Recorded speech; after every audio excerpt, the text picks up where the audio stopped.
Good morning, colleagues. For those of you whom I have not met yet, my name is Maxie Schumann. I'm from the Department of Political Sciences here at the University of Pretoria, and it is my privilege this morning to welcome all of you here at this Mercury Conference.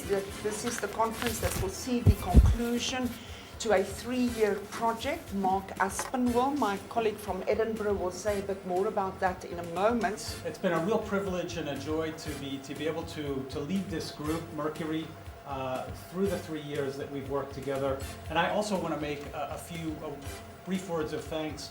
First of all, to Maxi and to Lorenzo for having organized this conference, and the others, friends and colleagues in Pretoria who've worked so hard to bring us all together. This is really important for us in the EU, in Europe, in North America, and elsewhere to get out of the so-called North and come and have a conversation with others around the world. And it's been important to have Pretoria and Fudan University from Shanghai within our project for precisely that reason.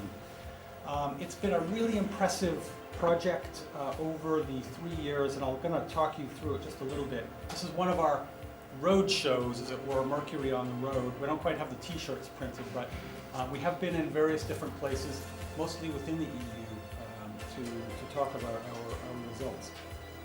Okay, we are a group of 9 universities altogether, including these listed at the top, and advised by a high-profile set of advisory board members, including Lionel Barber at the top, who's just been writing about his trip in West Africa, Nigeria, and Ghana. He's been doing some reporting from there. The editor.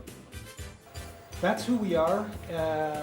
What we've done research on the EU and the external relations of the EU. Let me say a bit more about that in a moment. Research is only one part of the Mercury project, and it's only one part of any project funded by the European Commission nowadays. There's several other elements, in my view, at least as important as the actual research that we turn out.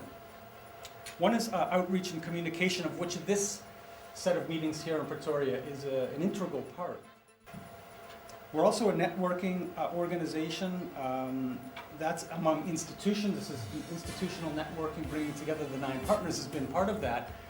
So we do academic work, and we also do policy-related work. We make ourselves available to media, to government, to schools. Our challenges on outreach, because these are some of the most, the toughest things for us to grapple with as an organization, and based primarily around academics and run by academics. We're not always as skilled as others in developing a strategy for outreach and for dissemination. Okay, on that note, I won't say any more about the intellectual content, because we're going to be drawing that out through the course of the next few hours and the next day and a half or so. Again, thank you all very much for coming. I look forward to hearing your thoughts and comments and listening to the panelists. Thanks. So the growing voice of civil society in multilateralism can no more be ignored, and it has become something that is always taken note of in an attempt by states to grapple with some of the challenges that we're faced with today. If we have to look at the African perspective of multilateralism, we cannot but escape some of the history of the integration of the African continent into modern systems of governance, which dates back to colonialism, post-colonial period, the Cold War itself, the post-Cold War period. The institutions that the African continent established itself, starting from the Organization of African Unity in 1963, and the African Union. That in itself indicates some of the issues and how the continent itself has used multilateralism within the continent and outside of the continent in order to promote and defend its own interests. And all we are saying is that when it comes to peace and security matters that impact upon the African continent, it is important that the African voice is listened to, we can be able to make a contribution towards finding solutions. The coalition came and left. Libya remains in the continent. It's still close to the Mediterranean, but it has become our chief problem. But having said all those things and looking into a different attempts to deal and mitigate against this, you still believe that there is a benefit for Africa in getting more and more involved in the multilateral processes, including its own institutions. Africa is still the region that lags behind in several areas, from democracy to the indices of development. Thus, in their development, African states have benefited from the existence of multilateral norms, as mentioned above. The UN's continued propagation over the years of norms of human rights, democracy, and governance has had a positive impact on Africa. Indeed, the UN and its various institutions and agencies are behind the efforts to support democracy, human rights, and good governance in various African countries. In 2000, and precisely year 2000, there was much hope that we had come to the beginning of a process where Europe and Africa can sit together and begin to look at different areas where we could forge cooperation and ensure that the relationship between the two continents and the experiences that we could have learned from the European Union in the manner in which it is organized, of course, take into consideration that admitting the fact that Africa is composed 54 countries, all with their own distinct character, interest, and history, but at the same time bound together by a common desire to exist within a very hostile global environment. Part of the problems that we have had, and they continue to reflect some of the challenges that we have indicated even in the case of the United Nations, is that the partnership was in the first place based on equality, but that got eroded very fast. At first, the understanding was that this was going to be a partnership between the EU and the AU, or the Organization of African Unity at the time, the OAU. But because of other interests and other problems that started to intervene, the character changed. We are now talking about Africa or Euro-Africa Summit. The change of that character was not just a really significant process, but it reflects some of the deep suspicions and divisions and attempts to hold on to control and to manage the African continent in a particular way. It was on the insistence of some of the European countries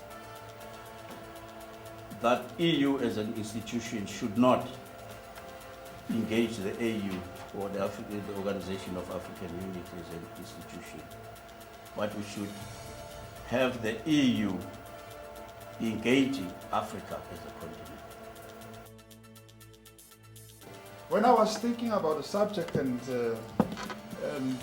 listening to Ambassador Nhlapo, I couldn't help but make these first few general points. The first point is that multilateralism has always been a complex exercise, has always been a complex platform, because getting a wide variety of sovereign states, underline, to work together to design a system within which all of them can benefit somehow was always going to be very difficult, especially if you believe realists who who underlined the point that states are in it in order to acquire their relative power in the system. And the number of multilateral platforms is also increasing in new ways. Positive in the sense that it creates new spaces for finding meaning in the system, for re-oiling the system, for finding points of convergence, for finding ingredients for consensus. Where we had come to know the UN as the primary institution in multilateralism, it is increasingly being marginalized, being tested, being questioned by the rise of more agile platforms that can take decisions much more quickly and that may have a greater bearing on the solutions for transnational challenges than the UN is. Good morning. This is my first time in South Africa and I come very much as a Europeanist. So rather than trying to cover all of the points of multilateralism in 10 minutes, I'm going to focus very much on the Ambassador's points about EU-Africa relations and think about multilateralism in that context. But in particular, to think a bit about what entities are we talking about. As the Ambassador pointed out, Africa is a continent of 54 countries, but the European Union isn't a single entity either. We have 27 member states, and despite over 50 years of integration, we still have our own interests. So talking about EU-Africa isn't just talking about two entities, we're talking about many sovereign nations. So the perspectives are quite difficult, and we can't simply say the EU has a particular position and a particular stance. The question is, how far do you get with diplomacy? How far do you get with negotiation? And what other tools does the European Union have? Yes, we can negotiate. Yes, in terms of the WTO, Europe speaks with one voice. And in that context, the European dimension can be very strong. Yes, we're a very significant trading bloc. But in terms of foreign policy, Europe still relies very much on two of the larger member states, the UK and France. So a set of, I suppose, questions back. How best can we listen to you? How best can Europeans hear the voice of Africans and work with you in order that we create the sort of stability that we've created within our own continent? That if the European Union had aims and values in the 1950s, it was about peace, security and prosperity in our own continent. If we've sought to export values, it's again about peace, security, prosperity, but also about liberal democracy. And while we haven't sought, as the European Union, to impose democracy in other countries, it's clearly something where there is an ambition that states become democratic where possible. Should we be negotiating with the African Union to try and bring that about? Should we mind our own business and only engage if there is a potential crisis? How best can we work with you? What lessons should we be taking back to Europe? So a set of questions rather than a series of formulated statements, which I hope will stimulate further discussion. Thank you. I still have a problem to understand precisely the theoretical meaning of multilateralism.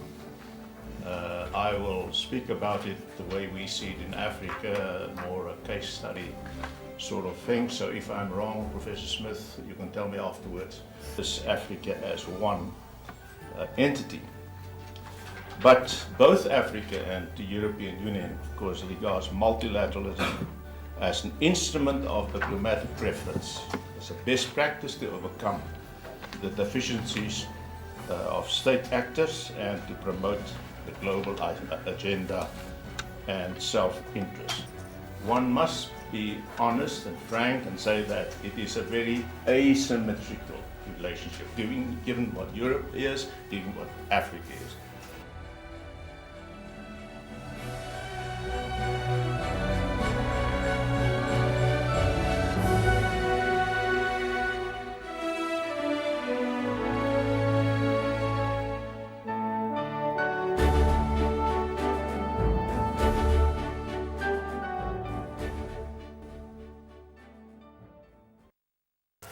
I mean, it's clear from the discussions that we've had just now, the presentations that we've had just now, and the discussions we've had earlier, that there is a need to rethink multilateralism, precisely because there are differing understandings different understandings of what this concept means, and the very genesis of this concept began, or the genesis of this concept was in a context that is different from the context we have today, that is characterized by the rise of emerging powers, the decline of the leadership of the US and the EU on managing global affairs, and the new spaces that are opening up for countries that were not at the center of making decisions on a range of global issues,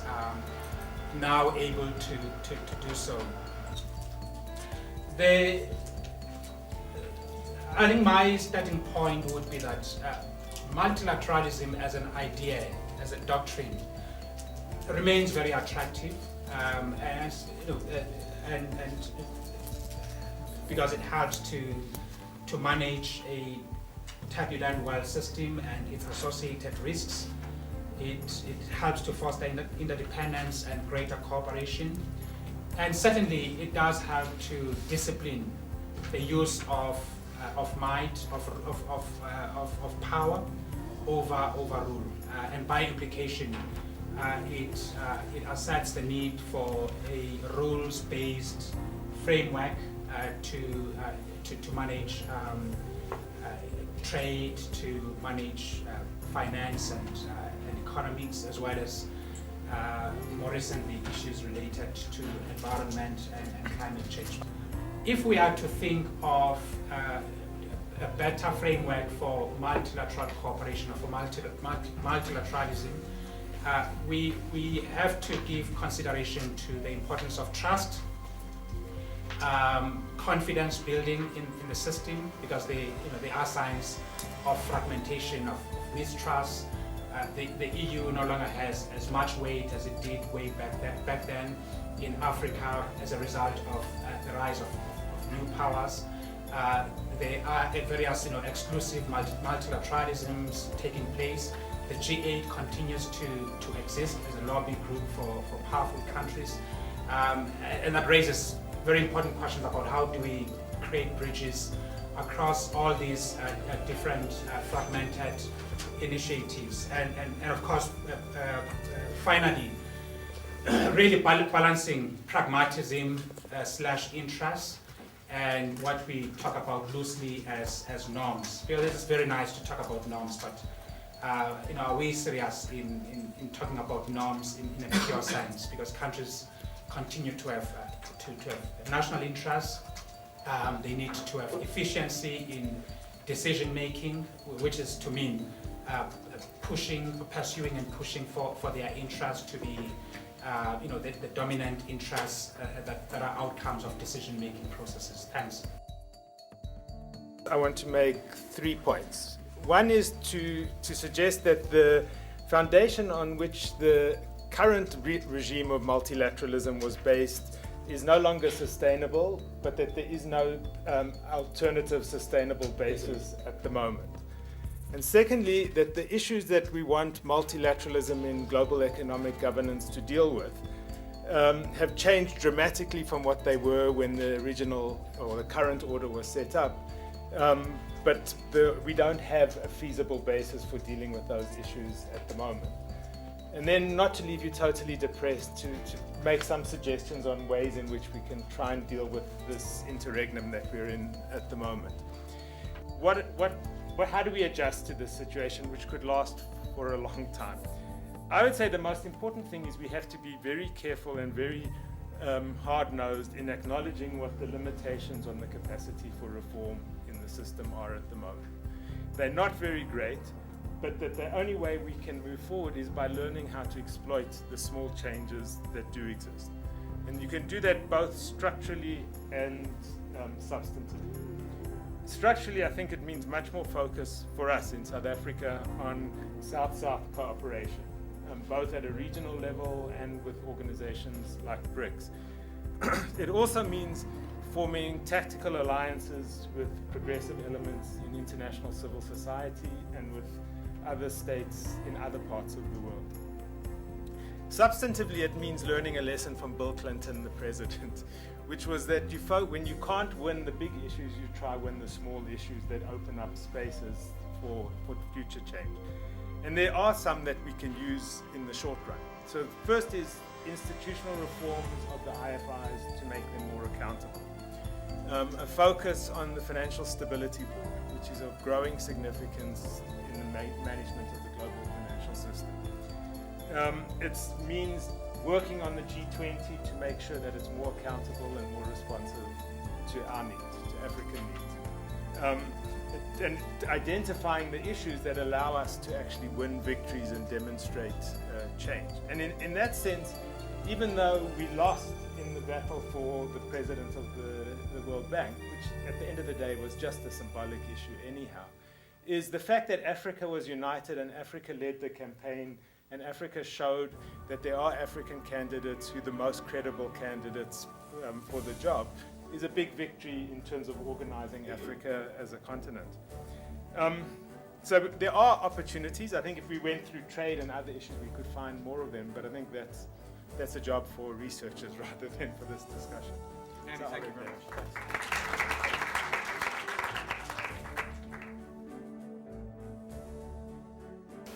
In 1945, when the UN was established, it was considered the zenith of multilateralism. It was a triumph for multilateralism.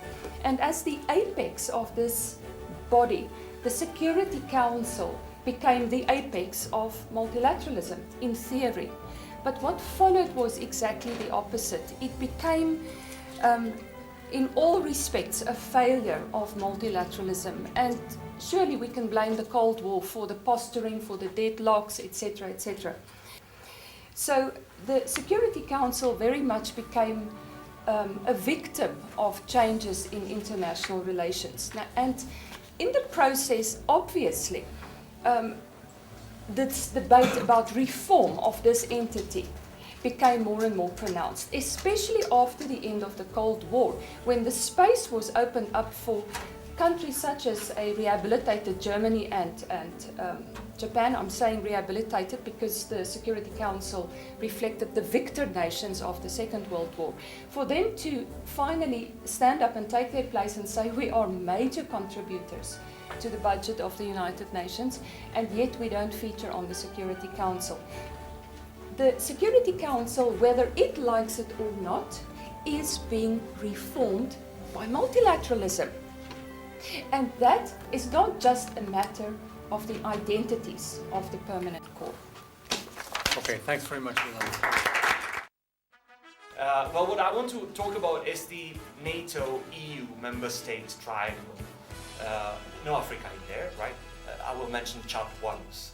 I will start with the NATO and the EU because I think that on this triangle you can kind of show the problems that the multilateral cooperation and the ideal of the multilateral global governance might actually face.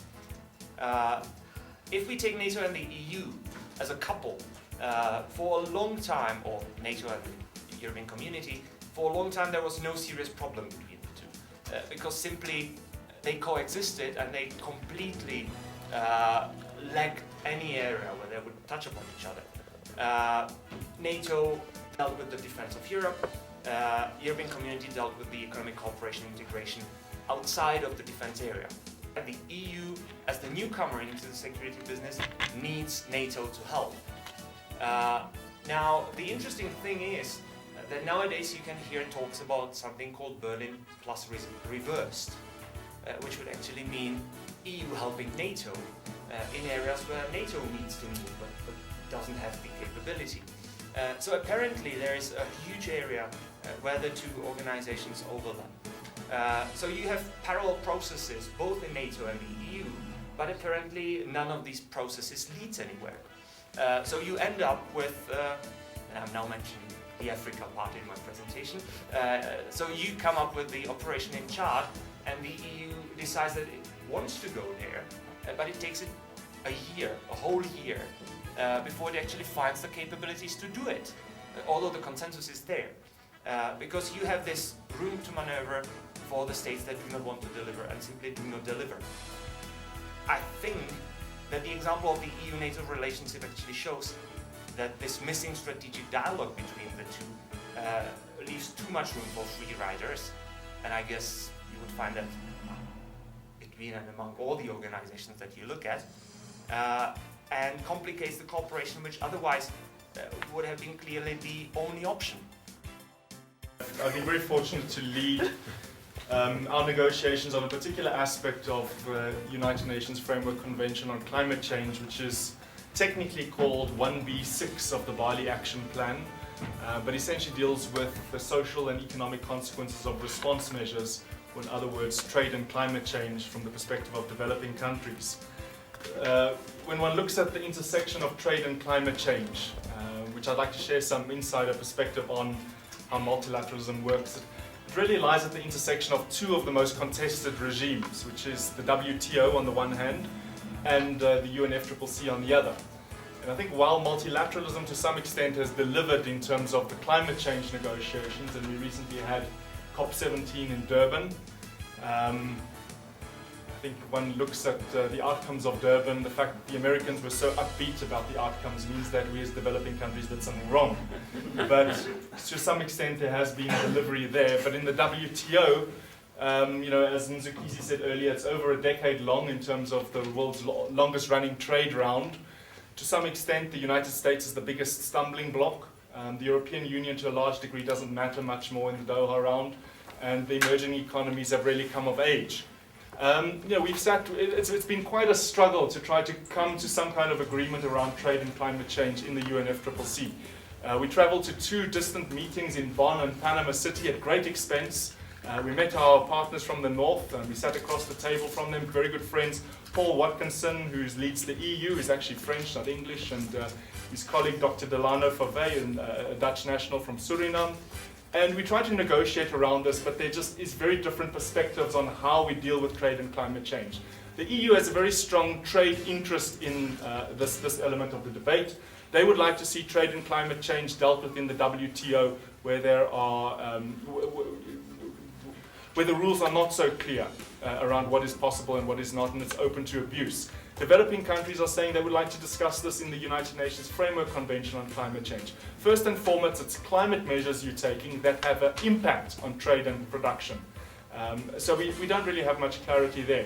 But what we have agreed on, and which was a victory for developing countries, was the establishment of a forum on response measures, which is an institutional mechanism through which developed and developing country parties can actually sit around the table and share their experiences of the impact of an emissions trading scheme in aviation on South African tourism, or the exports of flowers and green beans from Kenya. How does one measure embodied carbon? What kind of methodologies can one use? So very much a very open and frank exchange on the impact of climate change on trade. It hasn't gone down well with our European partners. They don't want to discuss this at all. They're looking for cover for the kinds of protectionist policies they'll be introducing in the future. So to a large extent, the outcome of COP17 was very much a victory for us. We got the establishment of this forum on response measures, which took a lot of resources and fighting to actually get to that end.